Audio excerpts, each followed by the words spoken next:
Assalamualaikum warahmatullahi wabarakatuh.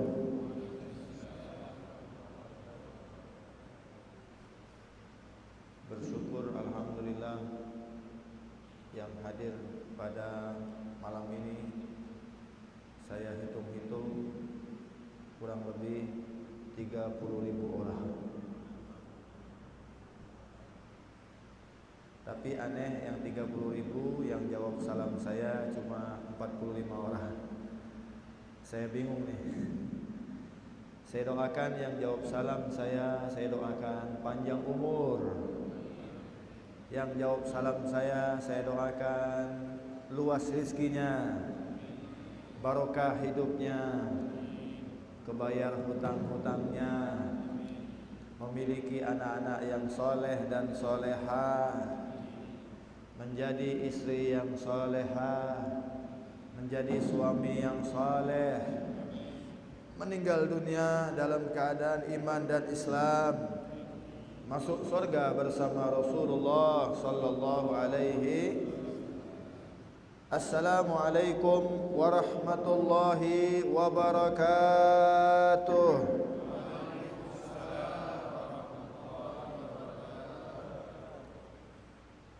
Alhamdulillah, wassalatu wassalam ala sayyidina Rasulillah Muhammad ibn Abdullah wa ala alihi wa sahbihi wa man walah. La hawla wa la quwwata illa billah. Bismillahi ma sha Allah la yasuqul khair illa Allah. Bismillahi ma sha Allah la yasrifu su'a illa Allah. Bismillahi ma sya Allah ma kana min ni'matin fa min Allah. Bismillahi ma sya Allah la haula wa la quwwata.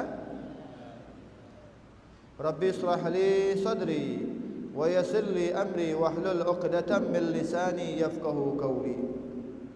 Ikuti setelah saya. Astaghfirullahal azim. Semua. Astaghfirullahal azim.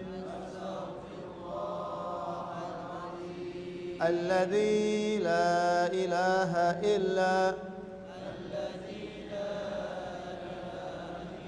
huwal hayyul qayyum wa atubu ilaihi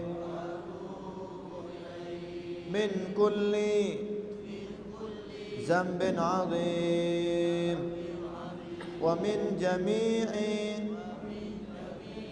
معاصي والخطايا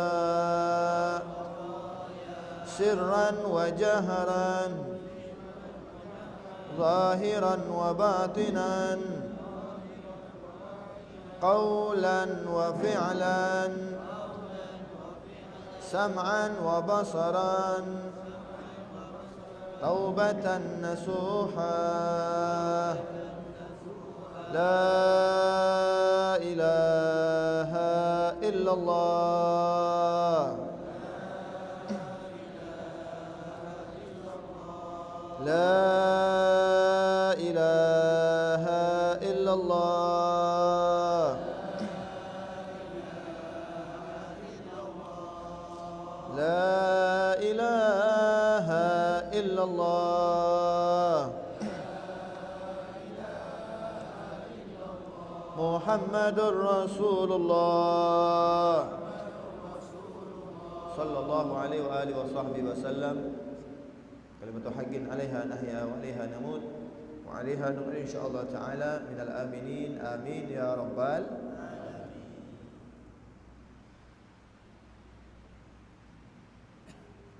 Pengungsi yang kami hormati, pengurus daripada masjid yang diberkahi oleh Allah Subhanahu wa taala ini beserta stafnya, beserta anggota-anggotanya, para aparat dari pemerintah yang kami muliakan atau yang mewakilinya,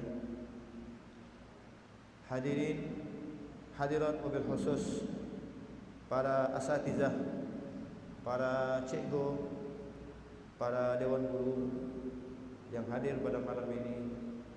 Mudah-mudahan kita doakan mereka semuanya panjang umur, sehat walafiat. Amin ya rabbal. Dan tentunya ma'asyiral muslimin wal muslimat, pakcik makcik, adik-adik, tuan-tuan dan puan-puan, muslimin dan muslimat yang insya-Allah selalu dimuliakan oleh Allah Subhanahu wa taala. Bersyukur kita alhamdulillah di malam yang penuh dengan berkah ini Allah Subhanahu wa taala kumpulkan kita di dalam satu tempat min buyutillah, rumahnya Allah, tempat di mana kita bisa mengingat Allah, tempat di mana kita bisa menyambungkan diri kita untuk selalu mendekatkan diri kepada Allah Subhanahu wa taala. Yang mana dengan kita berada di masjid ini, kita sadar siapa sebenarnya diri kita ini, untuk siapa dan untuk apa kita diciptakan. Dan ternyata tidaklah Allah ciptakan jin dan manusia illa liya'budun, terkecuali untuk menyembah kepada Allah Subhanahu wa taala. Dan kita yakin mudah-mudahan malam ini kita termasuk manusia-manusia pilihan Allah. Dari sebanyak manusia yang ada di negeri Melaka, beruntunglah kita malam ini dipilih oleh Allah, ditempatkan oleh Allah di tempat yang baik, ditempatkan oleh Allah di rumah yang baik, yaitu rumahnya Allah. Siapa yang berkunjung ke rumahnya Allah, berarti dia adalah tamunya Allah. Kalau sudah menjadi tamunya Allah, apa saja yang namanya tamu pasti akan diberikan oleh yang memilikinya. Mudah-mudahan segala hajat-hajat kita pada malam ini diijabah oleh Allah Subhanahu wa taala. Mudah-mudahan tidaklah kita bubar pulang dari majlis ini Allah taala ampunkan segala dosa-dosa kita. Amin ya rabbal. Maka setelah kita mengucapkan syukur kepada Allah, sepatutnya lah juga kita bersolawat kepada junjungan kita yang agung, yang diagungkan oleh yang maha agung, Sayyidina wa Maulana Muhammad sallallahu alaihi wa alihi wa sahbihi wasallam, beserta keluarganya, sahabatnya, para tabi'in, pengikut-pengikutnya hingga hari kiamat.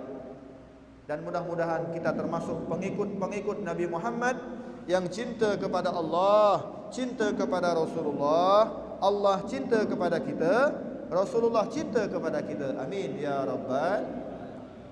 Sebab yang namanya pertalian cinta harus saling balas membalas. Kalau kita cinta kepada Nabi, Nabi mesti juga cinta kepada kita. Kalau hanya kita saja cinta kepada Nabi, tapi Nabi tidak cinta kepada kita, maka itu adalah yang disebut dengan cinta bertepuk sebelah tangan. Berapa banyak yang sudah digambarkan oleh Allah. Allah Subhanahu wa taala menggambarkan, kalau kalian hendak ingin mendapatkan rahmatku, harus lewat proses orang-orang yang aku cintai. Dan makhluk Allah yang paling dicintai oleh Allah adalah Nabi kita, Nabi besar Muhammad sallallahu alaihi wasallam. Manusia al-insanul kamil, manusia yang sempurna. Maka jadikanlah Nabi Muhammad adalah kekasih Allah. Dan kita pun menganggap bahwasanya Nabi Muhammad adalah manusia yang kita cintai. Sebelum saya lanjut ke dalam misi tausiah kita, sebaiknya kita sama-sama menyapa dan berselawat kepada Nabi Muhammad sallallahu alaihi wasallam, supaya tanda cinta kita kepada Nabi Muhammad, Nabi Muhammad pun akan membalas cintanya kepada kita semuanya. Amin ya rabbal. Salatullah salamullah ala taha rasulillah. Salatullah salamullah ala yasin habibillah. Semuanya salatullah salam ala taha rasulillah. Salatullah ala yasin tawassalna bismillah wa bil hadi rasulillah. Tawassalna bismillah wa bil hadi rasulillah wa kulli mujahidin lillah bi ahlil badri ya Allah. Salatullah salam Rasulillah. Salatullah ala yasin ilahi sallimil umma minal afati wan nigma. Ilahi sallimil umma minal afati wan nigma wa min hammin wa min umma bi ahlil badri ya Allah. Salatullah salamullah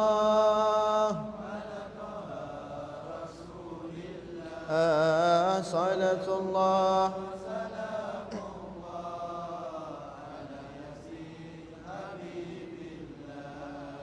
ilahi nafisil karba minal asina wal atba.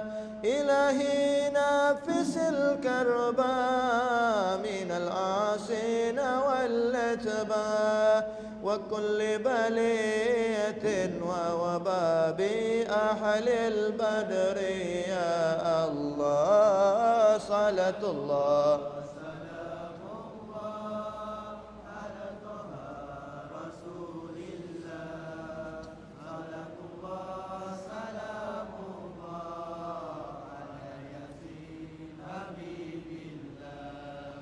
ala yasin habibillah.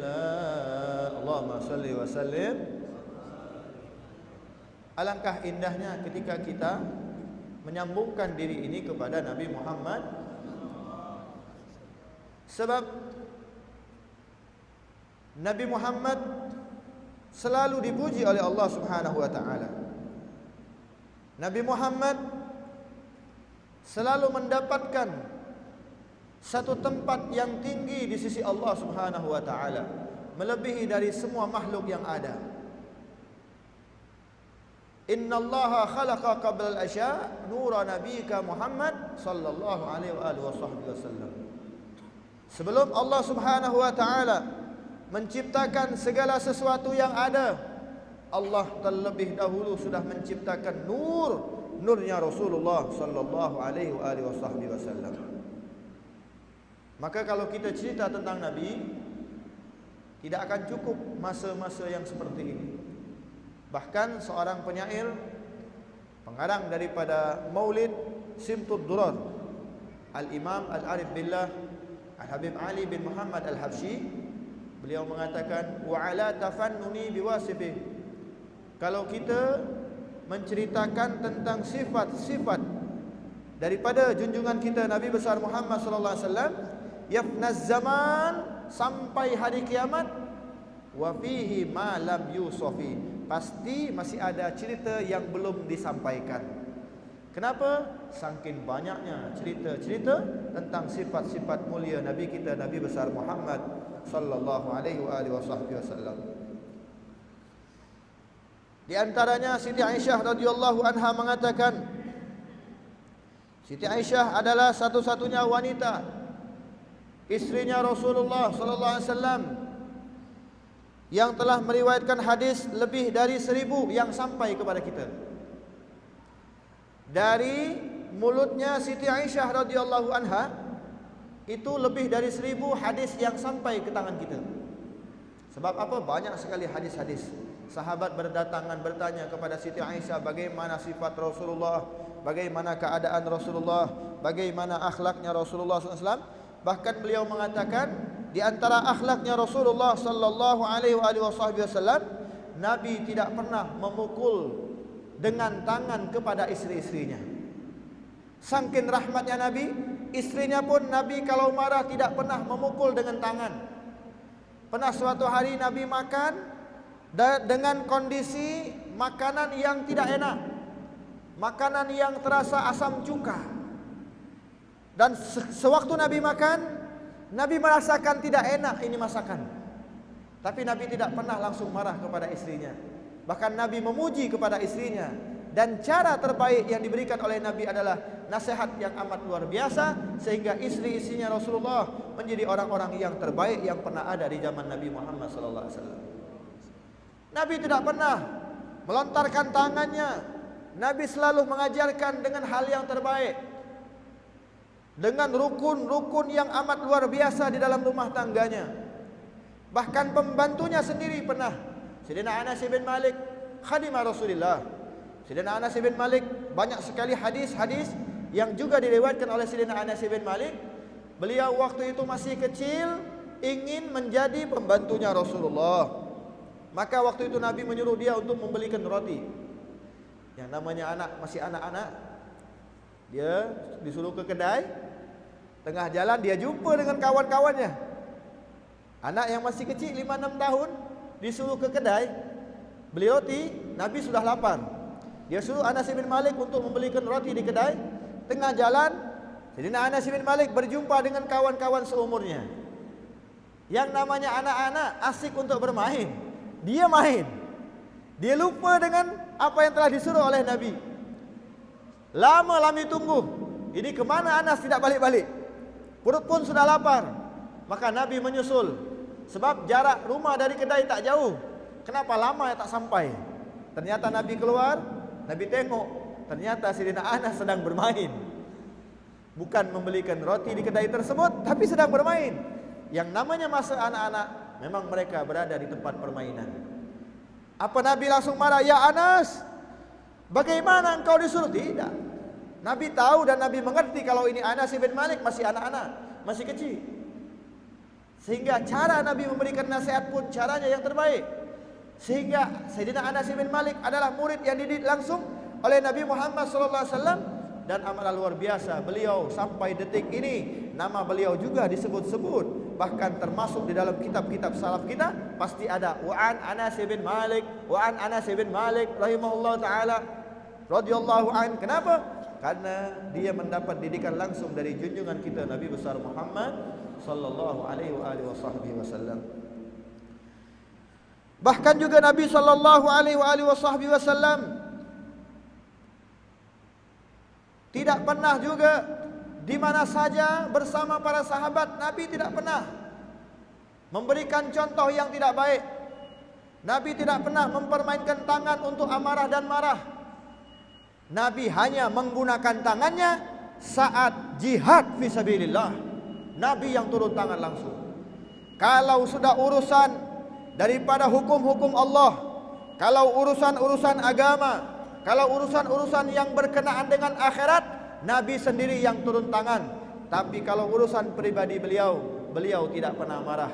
Kalau urusan pribadi diri beliau sendiri, beliau adalah manusia yang paling sabar. Kita tengok bagaimana ketika Nabi masuk ke kota Taif, apa yang disambut oleh penduduk Taif? Mereka mengarak-arak Nabi dengan apa? Dengan lemparan-lemparan batu. Sehingga Nabi berdarah, sehingga pernah juga gigi Nabi patah. Apa yang dilakukan oleh Nabi? Apakah Nabi berdoa, ya Allah berikan azab untuk kaumku? Tidak.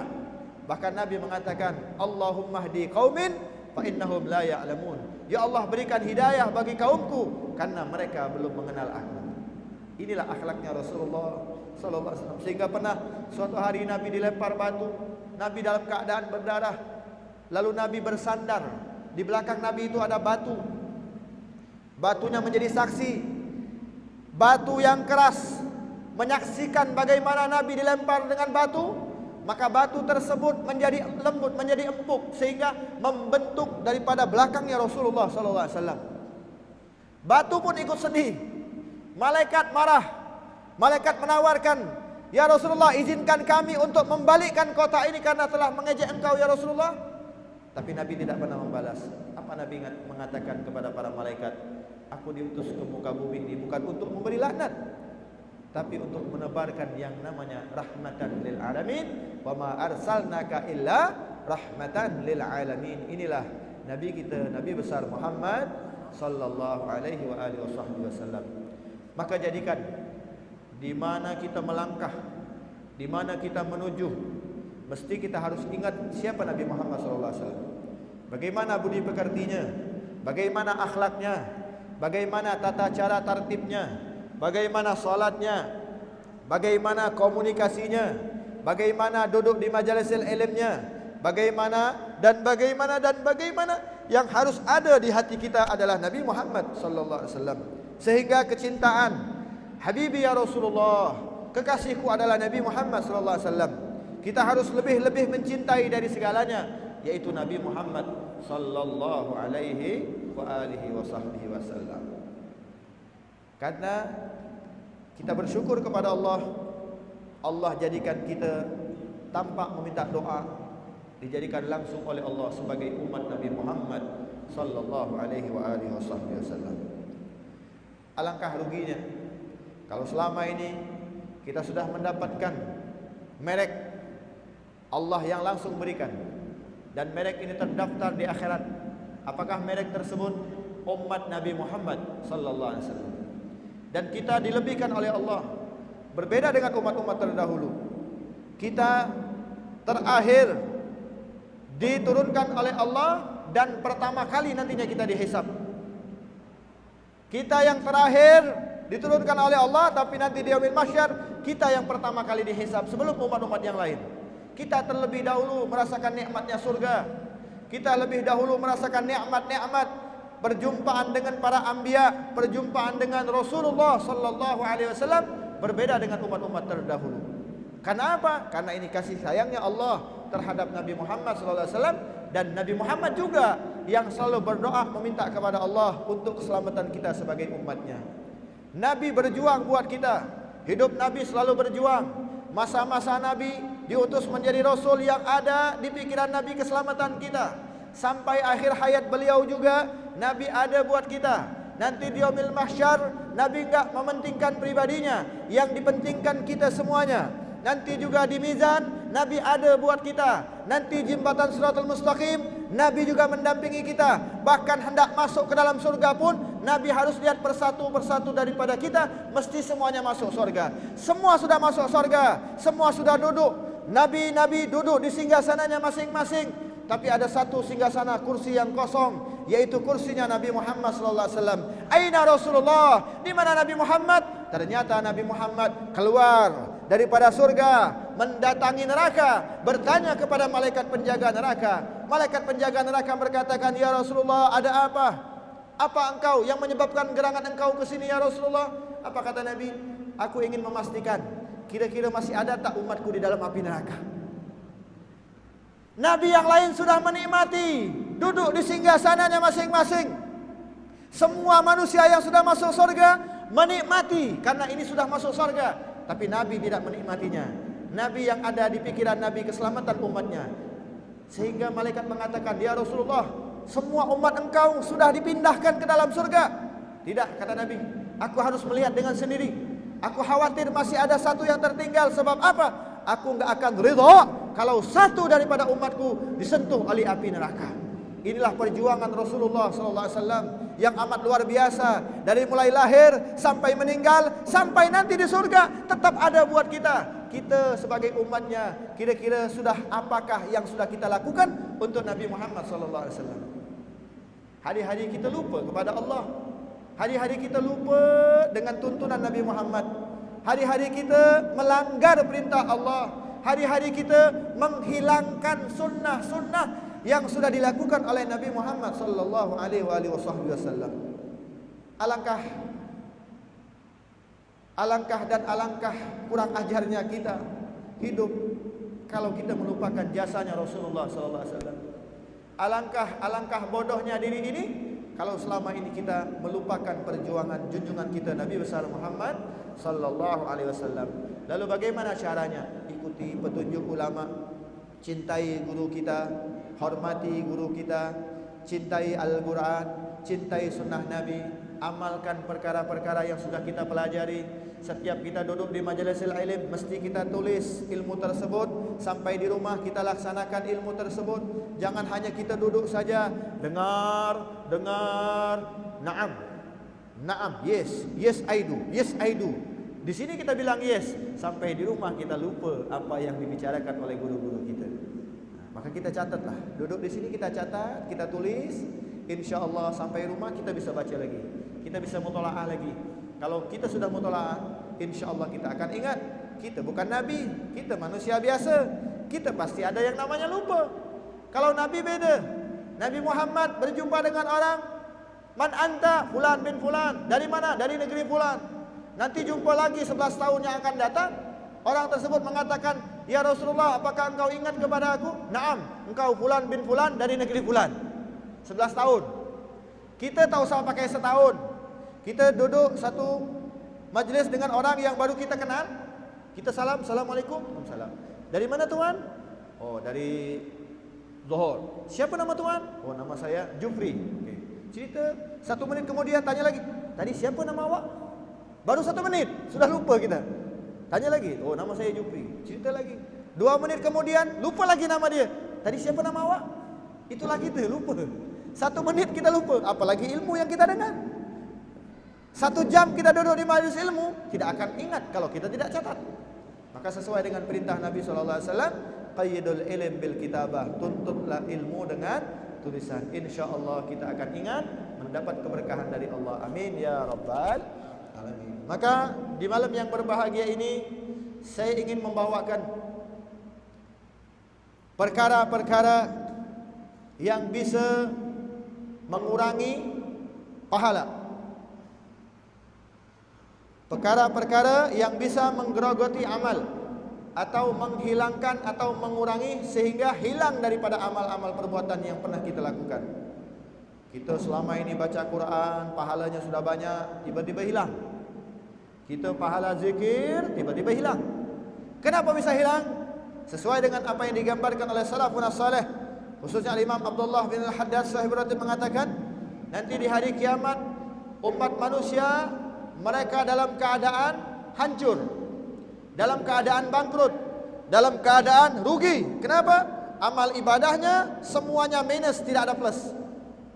Salatnya tiba-tiba hilang, puasanya tiba-tiba hilang, amal ibadah yang lain tiba-tiba tidak ada, padahal dia mengamalkannya. Sehingga ini orang dikatakan hanya mendapatkan 2 huruf, yaitu huruf fa dengan huruf ya. Kalau disambung, payah. Payah saja. Solat tapi tak ada pahala. Nah, ini hati-hati. Hati-hati.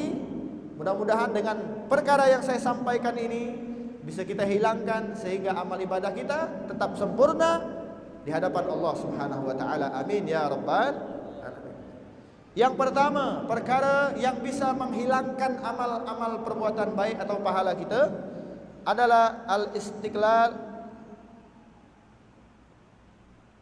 bi'uyubil khalq. Al-istiqlal bi'uyubil khalqi, artinya adalah sibuk dengan aib orang lain, lupa dengan aib sendiri. Al-istiqlal bi'uyubil khalqi. Yang pertama, al-istiqlal bi'uyubil khalqi adalah sibuk dengan aib orang lain, lupa dengan aib sendiri. Maksudnya apa? Hari-hari urusin orang saja. Dia lupa sebenarnya buat siapa dia tujuan hidup ini. Dalam kata pepatah mengatakan, gajah di seberang lautan nampak, semut kecil di depan mata. Terbalik ya? Gajah di depan apa? Apa pepatah yang sering ada ni? Gajah di depan tak nampak, semut di ujung laut nampak. Inilah pepatah ya. Pepatah persamaan pepatah mengatakan gajah yang besar di depan mata tak nampak, Sementara semut yang kecil di ujung laut sana nampak. Ini hati-hati. Sebab kalau kita ngurusin orang lain, apalagi kita membicarakan tentang aib orang lain, hati-hati. Aib kita juga nanti akan dibuka oleh Allah Subhanahu wa taala. Alangkah ruginya kita punya aib dibuka oleh Allah. Di depan manusia kita boleh menampakkan wajah-wajah indah. Karena saya yakin yang hadir pada malam ini semuanya, saya tengok ini wajah-wajah penghuni surga. Saya yakin. Ini semua wajah yang hadir nih, dari mulai makcik, pakcik semuanya saya yakin malam ini wajah-wajahnya wajah-wajah penghuni surga. Amin ya rabbal. Itu jika di sini. Nanti bila balik ke rumah, saya tak tahu. Jika di sini saya yakin, kenapa? Wajahnya penuh dengan keimanan kepada Allah. Wajahnya penuh dengan kesabaran. Yang ditampakkan kebaikan-kebaikan saja. Orang tahunya makciknya dengan lengkap memakai pakaian salat. Masya Allah, ini ahli-ahli ibadah semuanya. Pakciknya lengkap dengan pakaian-pakaian salat, sehingga hati dia mengatakan, Masya Allah, ini orang-orang ahli ibadah semua.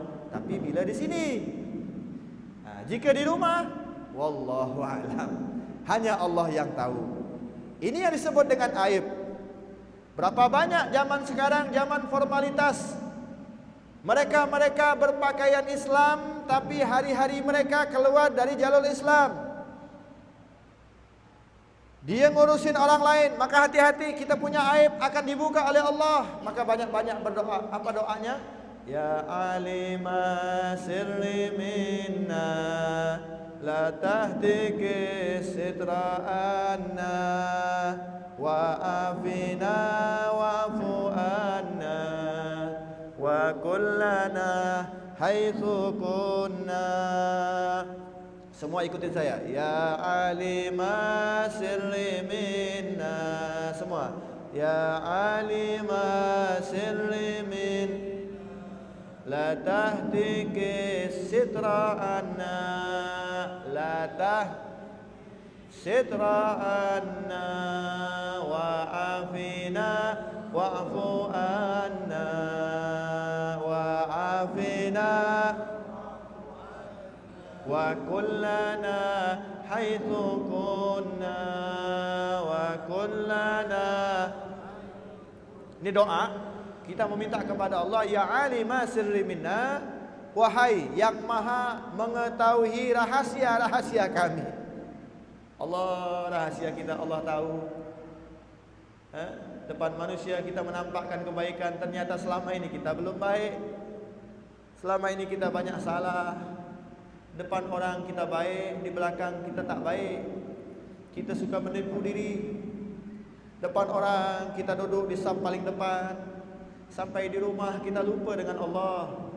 Sampai di rumah kita selalu lupa dengan Allah, bermaksiat kepada Allah. Sampai di rumah kadang-kadang kita menjadi anak yang jahat terhadap orang tua, anak yang membangkang terhadap kedua orang tuanya. Oh, di depan orang kita tampakkan kita ini adalah anak yang berbakti, tapi ternyata kita selama ini adalah anak yang kurang ajar dengan orang tua. Ini yang disebut dengan aib. Maka jangan urusin aib-aib orang lain, urusin saja aib kita. Apakah kita sudah baik? Apakah kita sudah benar? Apakah kita termasuk orang-orang yang dekat kepada Allah? Apakah kita sudah termasuk orang-orang yang takut kepada Allah Subhanahu wa taala? Maka doa ini mengajarkan kepada kita serahkan, bersandar diri kepada Allah. Ya Ali ma sirri minna, wahai yang maha mengetahui rahasia-rahasia kami.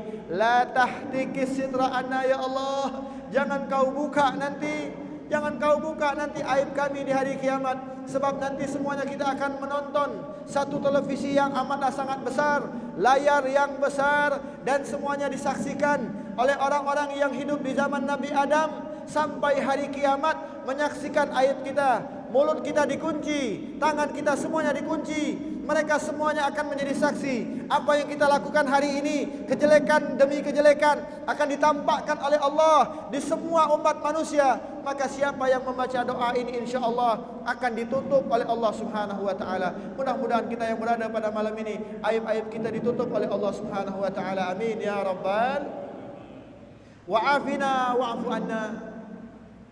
Ampunkan dan maafkan kami ya Allah, karena kami adalah manusia yang tak luput daripada salah dan dosa. Lidah boleh berbicara baik, tapi hati belum tentu baik. Lidah kita indah, kita mengarang sesuatu yang indah, tapi amalia kita belum tentu baik. Maka ya Allah, maafkan kami, ampuni kami. Wa kun lana haitsu kunna, jadikan kami selalu ingat kepada Engkau di mana saja kami berada. Di masjid kami ingat sama Allah, di rumah kami ingat sama Allah, di jalan kami ingat sama Allah, di kereta kami ingat sama Allah, di office kami ingat sama Allah, di kedai kami ingat sama Allah. Di mana saja kita berada, kita mesti ingat kepada Allah Subhanahu wa taala. Tak usah urusin orang lain. Orang lain mau dia berbuat jahat, mau dia mabuk, mau dia menjual dirinya, mau dia menjadi orang-orang yang dilaknat oleh Allah, itu urusan dia. Tak usah kita urusi. Sebab yang akan memberikan ending terakhir bukan kita, tapi Allah. Berapa banyak ada satu manusia hari-harinya bermaksiat, ternyata dia meninggal dunia, Allah ridha kepada dia. Ada lagi hari-hari dia ibadah, meninggal dunia, Allah Ta'ala jadikan dia menjadi hamba Allah yang kufur nikmat. Karena ibadahnya bukan karena Allah, ibadahnya untuk dilihatkan pujian-pujian buat manusia. Na'udzubillah, thumma na'udzubillah min dzalik. Saya teringat suatu cerita. Sultan Murad, seorang raja, namanya Sultan Murad. Suatu hari Sultan ini, dia tengah malam, dia tak bisa tidur. Dia terganggu. Hatinya dikacaukan oleh sesuatu yang dia tidak tahu. Sehingga dia mengatakan kepada pembantunya, temani saya begadang. Kemana tuan? Kita keliling-keliling bandar, keliling kota. Keluar dia dari kerajaan, menyamar. Dia membuka pakaian sultan, dia menyamar seperti rakyat biasa. Nah, orang-orang tak paham nih, kalau yang turun itu adalah sultan, raja.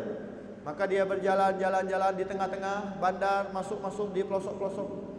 Tiba-tiba dia melihat ada satu orang terdampar seperti tidur. Maka didekati oleh sultan, dipegang, ternyata dia sudah meninggal dunia. Terkejutlah sultan. Kemana ini masyarakat? Kemana rakyat saya? Ada satu orang meninggal, tidak ada yang urus.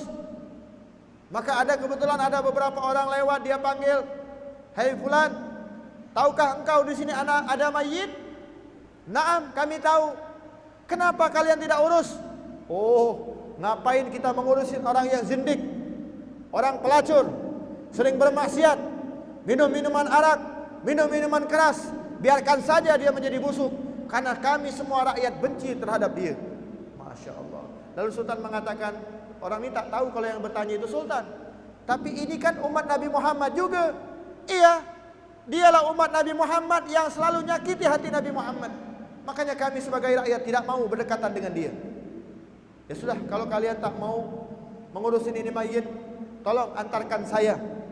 Biarkan saya yang bawa supaya ini mayit pulang ke tempat rumah dia.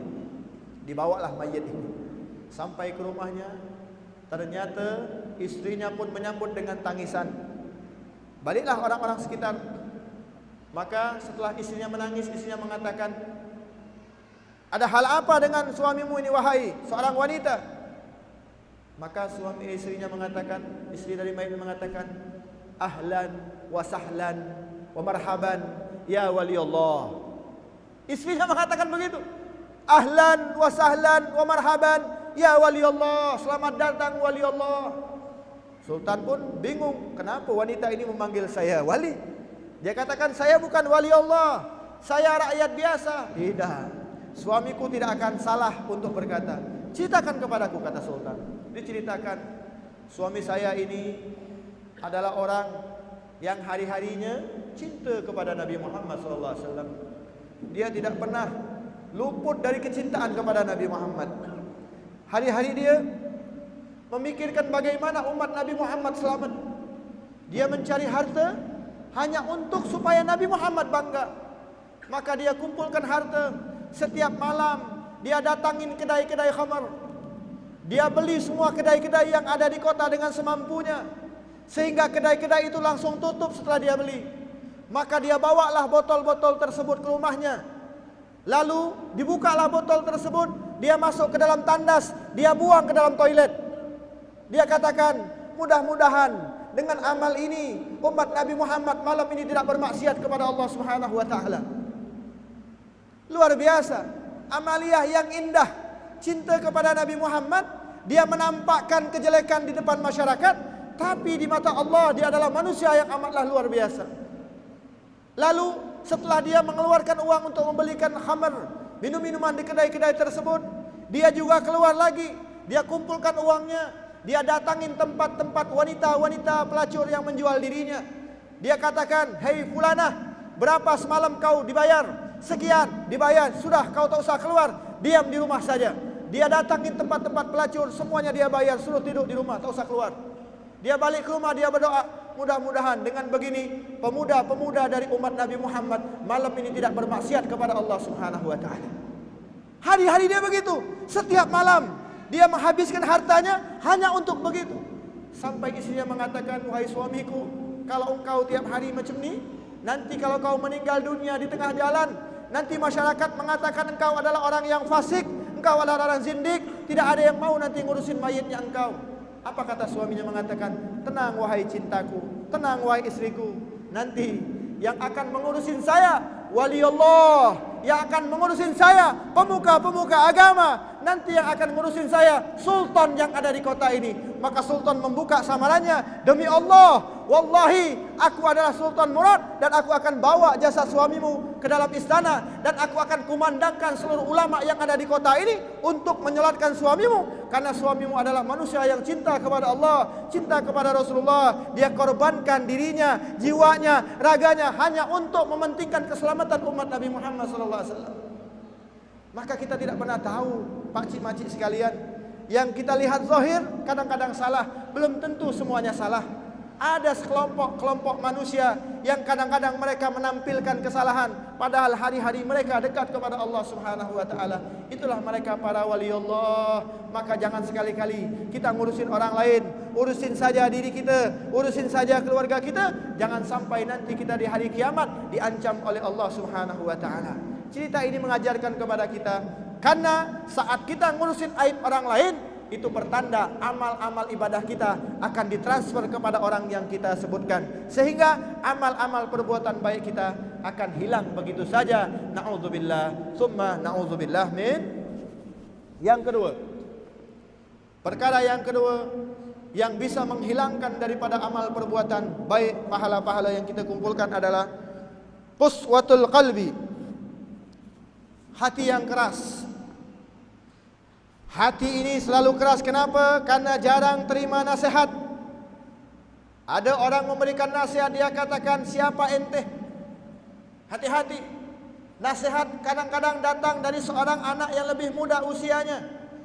Nasihat kadang-kadang datang dari seorang anak yang masih kecil. Kita lihat Nu'man, seorang ulama besar, Al-Imam Al-Allamah. Ketika beliau seorang ulama ini berjalan melihat seorang anak kecil yang sedang bermain. Ya, dia bermain dari daun kurma tu, ya, ditarik-tarik sama dia. Apa namanya? Daun kurma yang besar tu ditarik seperti sepatu roda. Kalau sekarang sepatu roda, kalau dulu tak ada sepatu roda. Ya, dia tarik-tarik. Lalu Imam Nu'man mengatakan, dia katakan, "Ya walad intabih." Hei anak, hati-hati. Kenapa? Kau main-main macam ini, nanti kau terpeleset, kau akan terluka, kakimu berdarah. "Terima kasih," kata dia, kata anak kecil. Lalu dia tanya, "Siapakah engkau?" "Ya Tuhan." "Wahai Tuhan, engkau siapa?" Maka disebutkan, "Saya imam-imam ini," disebutkan. "Oh," kata dia, "jadi engkau yang disebut Al-Allamah Al-Arif Billah."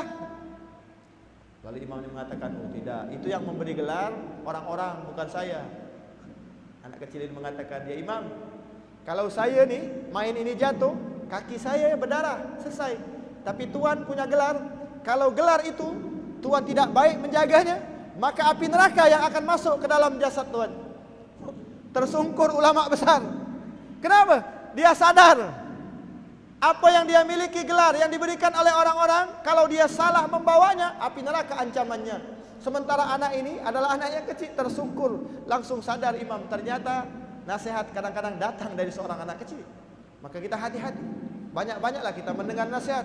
Akhirul istima', perbanyak kita mendengar daripada nasihat. Siapapun yang berkata, tapi ingat, Al-Habib Allah Haddad mengatakan, khud ma sofa wada'il kadar. Ambil yang baik, buang yang tidak baik. Kalau ada orang mengatakan perkataannya sesuai dengan Al-Quran, sesuai dengan hadis, sesuai dengan ijma' ulama, dan tidak bertentangan dengan hukum-hukum yang berlaku sekarang, sesuai dengan Al-Quran dan hadis, ambil. Tapi kalau perkataan tersebut tidak sesuai dengan Al-Quran, tidak sesuai dengan hadis, tidak sesuai dengan ijma' ulama, jangan kita amalkan. Cukup kita dengar saja, supaya kita tahu saja, oh berarti selama ini apa yang dia sampaikan salah, tidak sesuai dengan ajaran Nabi Muhammad sallallahu alaihi wasallam.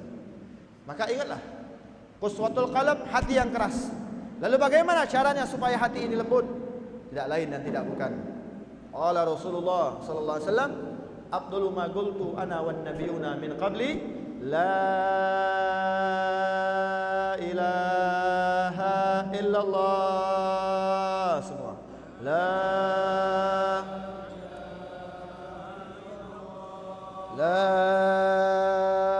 ilaha illallah.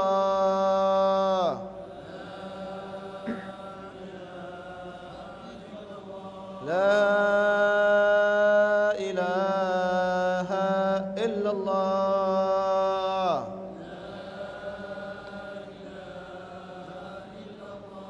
Muhammadur Rasulullah. Tatma'innul qulub. Hati ini kalau ingin tenang, hati ini kalau ingin damai, hati ini kalau ingin selalu ingat kepada Allah, tidak lain dan tidak bukan, aktiru, perbanyaklah kita mengucapkan kalimat la ilaha illallah Muhammad Rasulullah sallallahu alaihi wasallam. Jaddidu kata Nabi, perbaharui, update. Ya, jangan update status saja di Facebook. Ya, ini kadang-kadang kita ni update Facebook saja. Bangun tidur kita update status pagi yang cerah. Tak lama kemudian update lagi sarapan dengan roti canai. Dipoto lagi. Ini kita ni kebiasaan kita macam tu. Update yang tidak jelas. Update kehidupan saja, tidak pernah mengupdate kita punya hati. Bahkan perintah dari Nabi itu yang diupdate bukan kehidupan tapi hati. Terus perbaharui. Sebab kita punya iman ini faliyasdad wayangus. Iman kita ini naik turun. Kadang-kadang iman kita ini naik, kadang-kadang tuh turun. Kalau di masjid iman kita naik, ingat sama Allah. Kalau di majlis, ingat sama Allah. Kalau di tempat-tempat yang mengajak kita untuk ingat kepada Allah, kita akan selalu ingat kepada Allah. Iman kita tebal, iman kita bagus. Tapi begitu kita balik dari majlis ini, duduk di rumah, duduk di depan televisi, duduk di tempat-tempat kedai, maka kadang-kadang kita sudah lupa dengan yang namanya iman. Iman ini kita buang begitu saja. Maka jadidu, perbaharui. Datang ujian sedikit, kadang-kadang kita sudah lupa kepada Allah Subhanahu wa taala. Datang nikmat, Allah berikan nikmat, Allah berikan rezeki, kadang-kadang kita sudah lupa juga kepada Allah Subhanahu wa taala. Saat ujian datang baru kita ingat, ya Allah, mungkin hamba ini banyak dosa sebab Engkau berikan ujian. Begitu kita dapat rezeki dari Allah, kadang-kadang kita sudah lupa. Lupa sedekah, lupa memberikan makan, lupa memberikan kebaikan kepada orang-orang di sekitar kita. Sehingga inilah kita manusia, memang keadaannya seperti itu. Maka Nabi juga mengajarkan kepada kita, iman ini harus diperbaharui dengan kalimat berzikir kepada Allah. Dan sebaik-baik zikir adalah kalimat la ilaha illallah Muhammadun. Dan zikirlah itu banyak, bukan hanya itu, tapi sebaik afdal zikri, sebaik, seutama-utama daripada zikir tidak lain adalah la ilaha illallah Muhammad. Sebab kalimat itu adalah miftahul jannah. Miftahul jannah la ilaha illallah. Miftahul jannah la ilaha illallah. La ilaha illallah Muhammadun Rasulullah. Semua la ilaha illallah Muhammadur Rasulullah. Miftahul jannah, kunci surga adalah kalimat la ilaha illallah Muhammad. Siapa yang selalu membacanya berarti dia sudah memegang kunci. Siapa yang jarang baca berarti dia jarang pun dia tidak mungkin memegang kunci tersebut. Kalau ingin masuk surga kita mesti ada kunci. Kunci surga adalah la ilaha illallah Muhammad Rasulullah sallallahu alaihi wasallam. Maka yang kedua ini kita jauhkan yang namanya keras hati. Jalan satu-satunya adalah sering-sering kita menghadiri majalisil ilm, sering-sering kita mendengar nasihat. Terimalah diri ini karena kita adalah bukan manusia yang sempurna. Kita adalah manusia yang banyak dosa. Walaupun alhamdulillah Allah takdirkan kita selalu datang di masjid, selalu duduk di tempat-tempat yang baik, tapi yang namanya iman ini kadang-kadang naik, kadang-kadang turun. Supaya selalu stabil, tidak turun, maka perbanyaklah berzikir kepada Allah Subhanahu wa taala. Tentramkan hati ini dengan zikrullah dan bersolawat kepada Nabi Muhammad sallallahu alaihi wa alihi wa sahbihi wasallam. Yang ketiga, perkara yang ketiga yang bisa menggerogoti atau menghilangkan atau mengurangi daripada amal kebaikan, pahala dari Allah, yang ketiga adalah hubbud dunia, cinta terhadap dunia. Hati-hati dengan dunia. Ad-dunya mal'un ma fiha. Dunia ini dikutuk oleh Allah. Dan orang-orang yang berada di sekitarnya pun akan ikut dikutuk oleh Allah Subhanahu wa taala. Maka Nabi mengumpamakan, pernah suatu hari Nabi berjalan bersama para sahabat dalam keadaan penat, maka Nabi beristirahat di bawah pohon.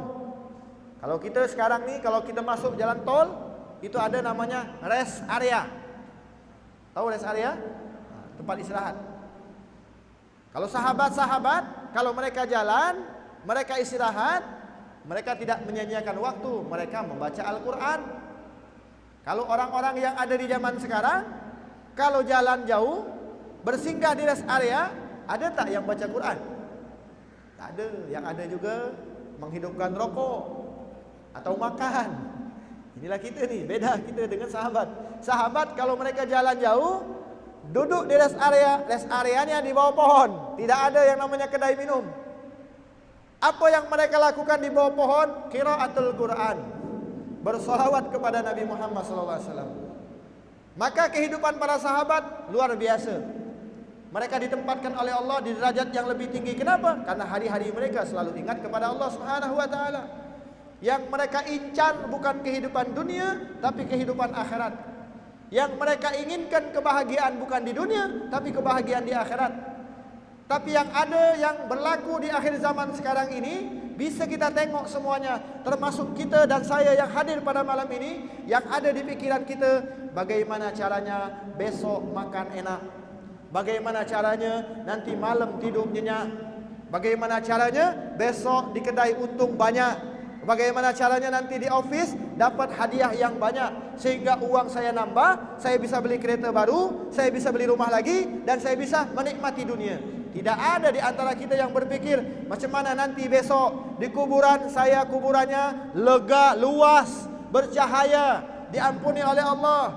Bagaimana nanti di akhirat saya masuk surga bersama Nabi Muhammad? Tidak ada. Kita tidak pernah berpikir seperti itu. Yang kita pikirkan hanyalah kenikmatan-kenikmatan dunia saja.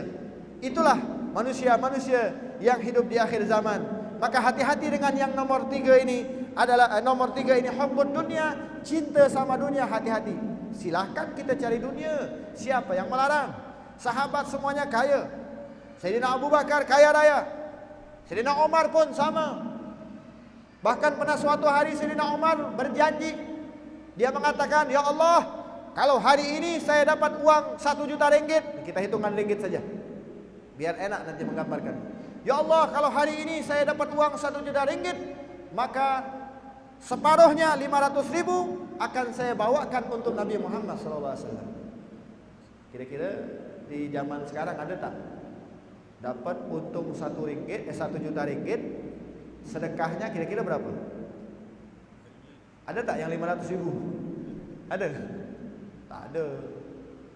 Ada juga dapat untung 1 juta ringgit, sedekahnya 7.000. Tak sampai 70.000, tak sampai 100.000. Itulah kita, masih takut. Sayyidina Umar luar biasa.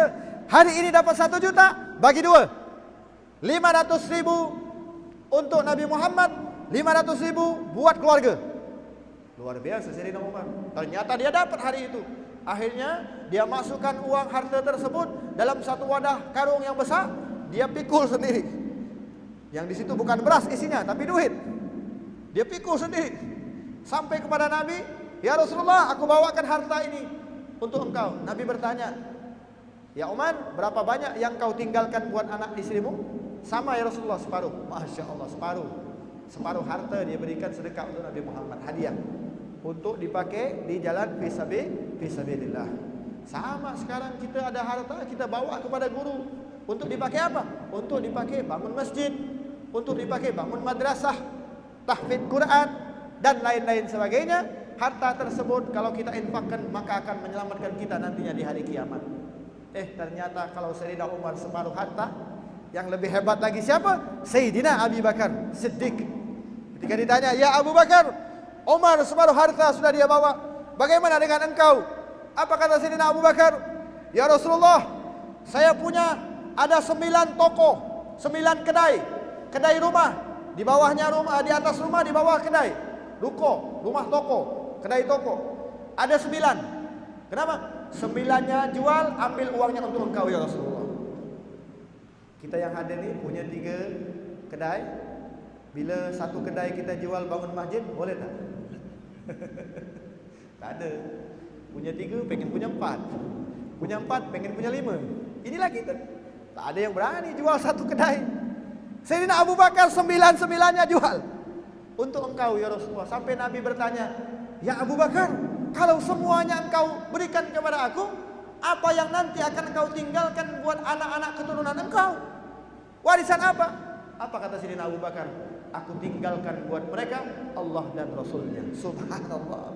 Hebat Sayyidina Abu Bakar, hebat Sayyidina Umar, hebat Sayyidina Utsman, hebat Sayyidina Ali, dan para sahabat-sahabat yang lainnya. Hari-hari mereka ada rezeki, infak. Ada rezeki, infak. Sebab apa? Mereka sudah hilang yang namanya cinta kepada dunia. Yang ada di hati mereka, di otak mereka adalah bagaimana caranya cinta kepada Allah, cinta kepada Rasulullah, bukan cinta kepada dunia. Al-Habib Ahmad bin Hasan Al-Tos mengatakan, ini pelajaran buat kita. Jadikan dunia ibarat toilet. Jadikan dunia seperti tandas.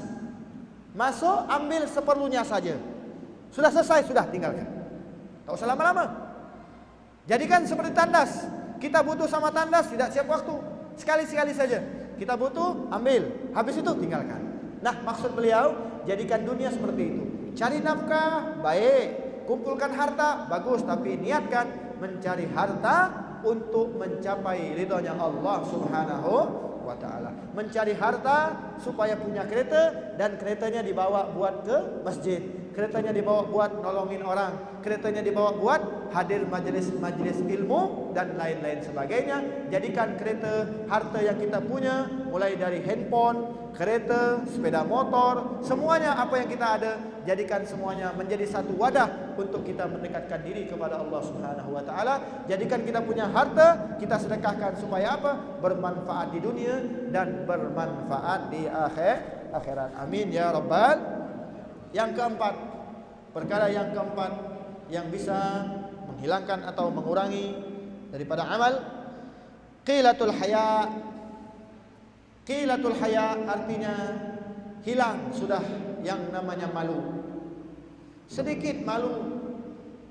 Kita tengok zaman sekarang, 20 tahun yang lalu, perempuan sama laki-laki kalau berjumpa mereka cuma kasih isyarat saja.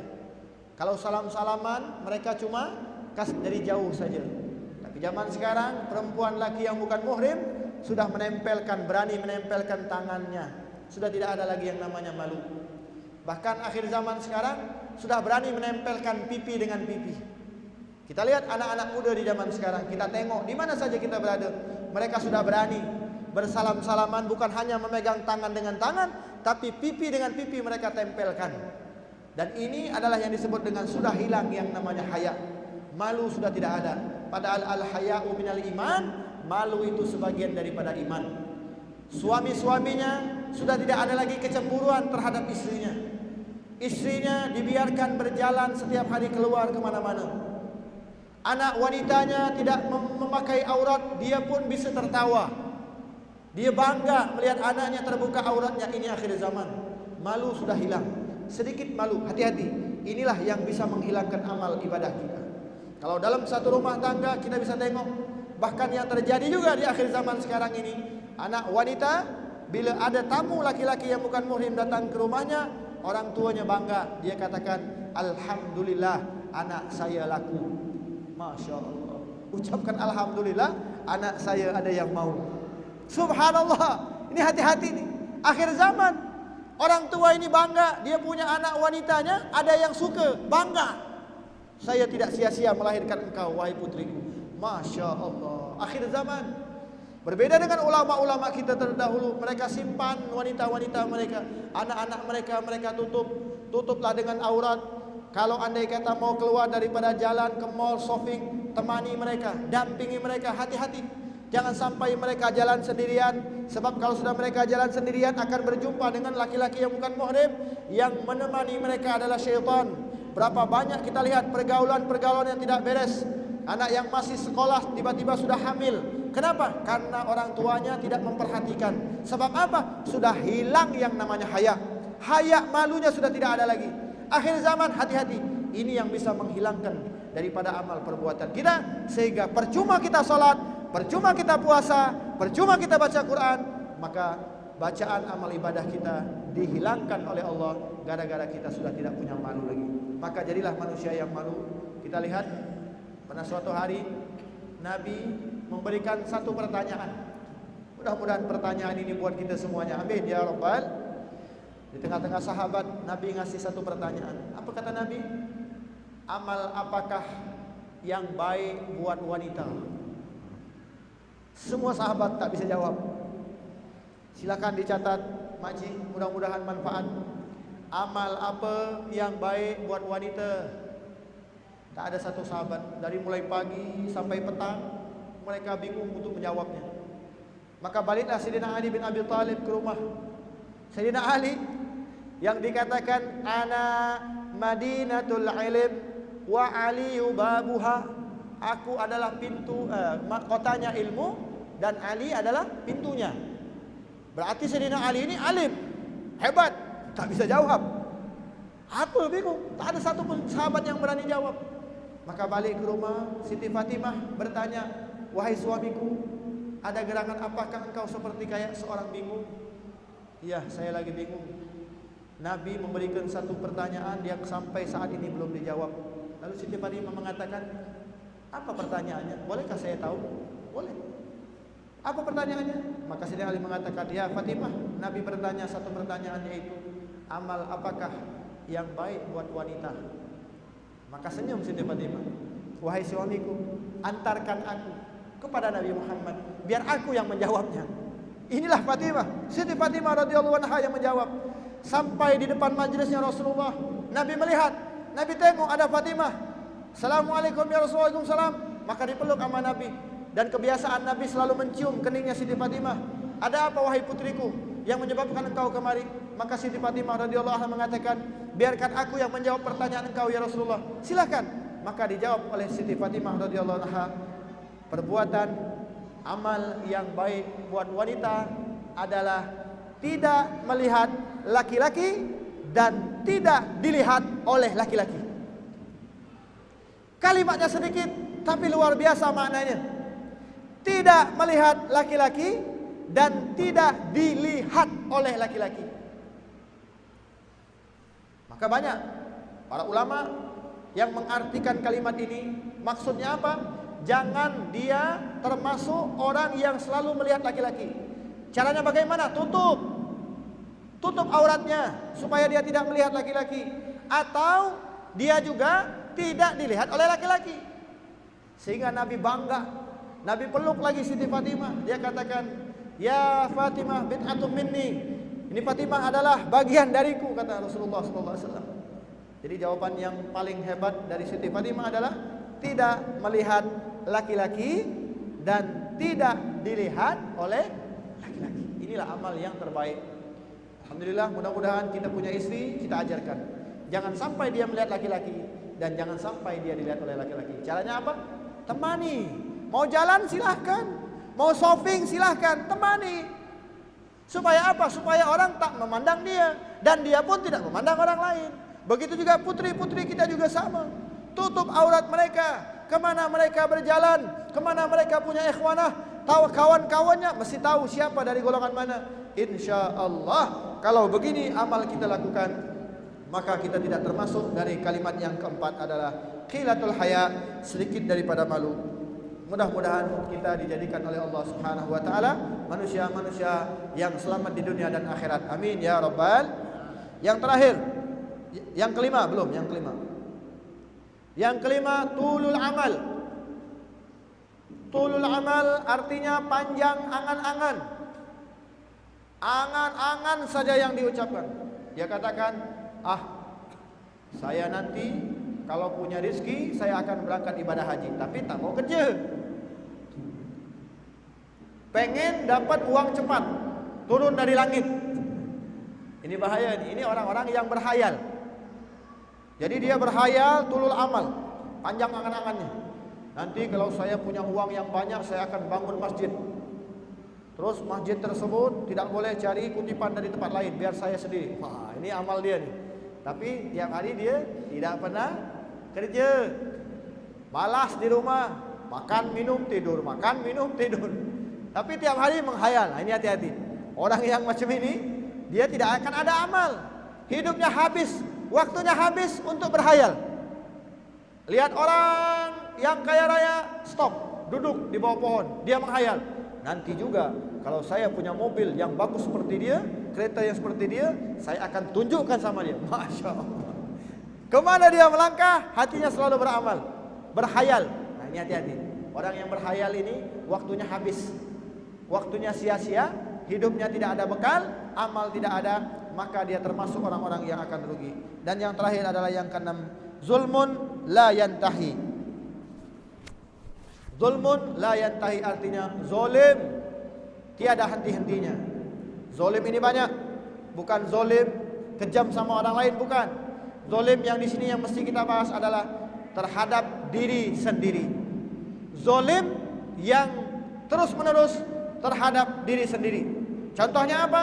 Kita menzolimi diri kita, tidak bertakwa kepada Allah, berarti kita sudah zolim dengan jasad kita. Kita punya jasad harus salat. Orang yang enggak salat berarti dia zolim terhadap dirinya. Kita punya mata, jangan memandang daripada pandangan yang haram.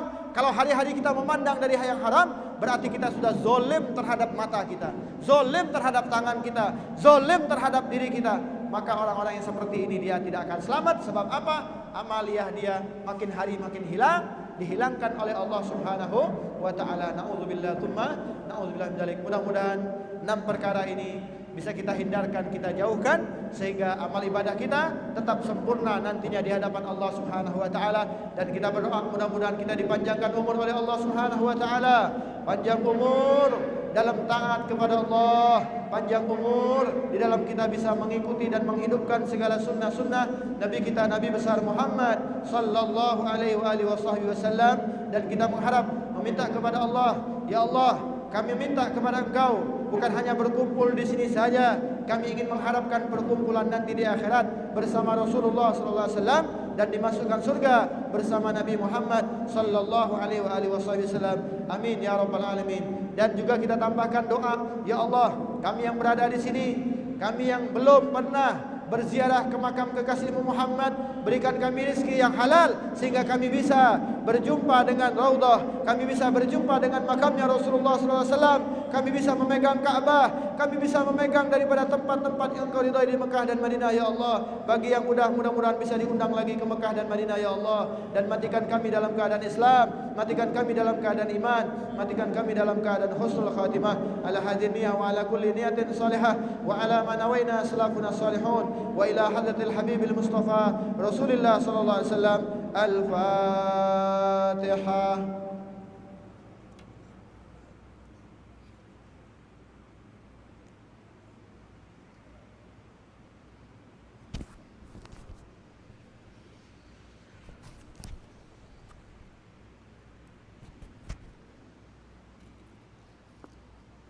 Subhanallah walhamdulillah wa la ilaha illallah wallahu akbar. Semua subhanallah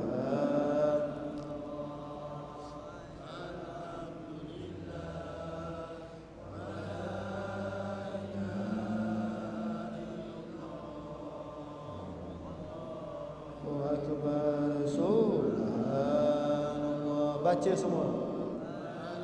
Kita baca tasbih dan istighfar. Yakinlah mudah-mudahan apa yang kita baca diterima oleh Allah Subhanahu wa taala. Wallahu akbar. Astaghfirullah rabbal baraya.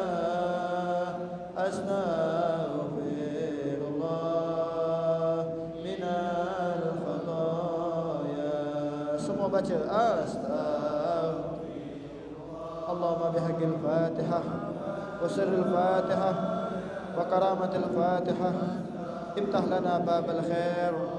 Bukakanlah bagi kami yang hadir pada malam ini pintu-pintu kebaikan-Mu ya Allah. Pintu-pintu yang bisa membawa kami menjadi orang yang baik, pintu-pintu yang bisa menuntun kami menjadi orang yang baik ya Allah. Walaupun selama ini kami belum baik, walaupun selama ini kami selalu bermaksiat kepadamu ya Allah, walaupun selama ini kami adalah termasuk orang-orang yang lalai terhadap perintah-perintah-Mu ya Allah, walaupun selama ini kami adalah orang yang munafik, walaupun selama ini kami adalah orang-orang yang selalu berbuat maksiat ya Allah, dengan keberkahan majlis ini bukakan bagi kami pintu-pintu kebaikan-Mu ya Allah. Waj'alna min ahlil khair. Jadikan kami yang berada di majlis ini ya Allah menjadi golongan manusia-manusia yang baik-baik, golongan manusia-manusia yang selalu berkumpul dengan orang-orang yang baik-baik ya Allah. Ya man waffaqa 'alal khair al khair wa a'inu alaih, waffiqna lil khair wa a'in alaih. Dan yang paling utama adalah ya Allah, matikan kami yang hadir pada malam ini ya Allah, matikan kami yang berkumpul di tempat ini ya Allah, meninggal dunia dalam keadaan baik-baik, meninggal dunia dalam keadaan husnul khatimah. Walaupun kami sedikit amal, walaupun kami bukan orang yang selalu membaca Al-Quran ya Allah, dengan yakinnya kami hadir majlis-majlis seperti ini ya Allah. Matikan kami dalam keadaan Islam dan iman, matikan kami dalam keadaan husnul khatimah, matikan kami dalam keadaan sempat mengumandangkan kalimat la ilaha illallah Muhammad Rasulullah. Matikan kami ya Allah meninggal dunia, meninggalkan anak-anak yang saleh dan salehah, meninggal dunia, meninggalkan anak-anak yang pandai membaca doa nanti buat kami ya Allah. Meninggal dunia, meninggalkan anak-anak yang baik-baik, meninggal dunia, meninggalkan kampung-kampung yang selalu berbuat baik ya Allah, sehingga nanti di hari kiamat kelak kami dibangkitkan satu barisan dengan orang-orang yang baik-baik di bawah pimpinan manusia yang paling terbaik, Nabi besar Muhammad sallallahu alaihi wasallam. Rabbana atina fid dunya hasanah wa fil akhirati hasanah wa qina adzabannar wa adkhilnal jannatal ma'al abrar ya aziz ya ghafar ya rabbal alamin. Wa sallallahu ala sayyidina Muhammad wa ala alihi wa sahbihi wasallam. Biqadri subhana rabbika rabbil izzati amma yasifun wa salamun alal mursalin walhamdulillahi rabbil alamin. Inal khataya walhamdulillahi rabbil. Mudah-mudahan apa yang kita hajatkan, Apa yang baru saja kita berdoa meminta kepada Allah diijabah oleh Allah Subhanahu wa taala. Yang paling penting adalah kita mengharap kita ini yang sedikit amal, bukan orang yang ahli di dalam Al-Quran, bukan orang yang ahli di dalam ibadah. Kita hanya berharap meminta kepada Allah meninggal dunia dalam keadaan baik-baik, meninggal dunia dalam keadaan husnul khatimah. Dan kita berharap juga meminta kepada Allah, bukan hanya kita yang meninggal dunia dalam keadaan husnul khatimah. Saat kita nanti meninggal dunia, kita meminta kepada Allah kita punya anak menjadi anak-anak yang saleh dan salehah. Itulah harapan kita. Banyak orang tua yang saleh, anaknya tidak baik. Kita hanya berharap walaupun kita ini belum baik, ya Allah, saat kita nanti meninggal dunia, mudah-mudahan kita punya anak-anak keturunan menjadi anak-anak yang baik, anak-anak yang saleh dan salehah, sehingga bisa selalu mendoakan kita setelah kita meninggal dunia. Amin ya rabbal. Mudah-mudahan apa yang disampaikan tadi bermanfaat, khususnya buat saya, umumnya buat yang hadir. Mudah-mudahan kita berkah dunia dan berkah akhirat. Amin ya rabbal. Saya berterima kasih sudah dijemput di Masjid Cina ini. Alhamdulillah, saya ucapkan ribuan terima kasih. Dan saya juga menjemput pakcik-makcik semua yang hadir di sini. Sewaktu-waktu hadir juga ke kuliah saya. Saya punya kuliah majlis setiap awal bulan, Sabtu malam Ahad setiap awal bulan. Dimulainya setiap ba'da Isya sampai dengan selesai. Jadi Sabtu malam Ahad setiap awal bulan. Jadi minggu yang pertama saja. Minggu kedua, ketiga orang lain. Kita hanya punya jadwal setiap Sabtu malam Ahad pertama setiap bulan dan seterusnya. Itu setiap ba'da Isya dimulai jam 8.30 sampai dengan jam 11 malam, bertempat di Masjid Raya Agung, Masjid Raya besar, masjid yang paling besar alun-alun Kota Bandung, Indonesia. Saya tunggu. Jadi kalau ke Bandung, Sabtunya Sofi, malamnya hadir ke majlis saya. Saya punya majlis di tengah-tengah bandar, Masjid alun-alun Kota Bandung. Itu saja. Akhirul kalam. Mohon maaf apabila ada kesalahan kata, karena kami adalah manusia yang tak luput daripada salah dan dosa. Kepada Allah kami mohon ampun. Akhirul kalam, wabillahi taufiq wal hidayah. Wal afu minkum jami'an. Wassalamualaikum warahmatullahi wabarakatuh.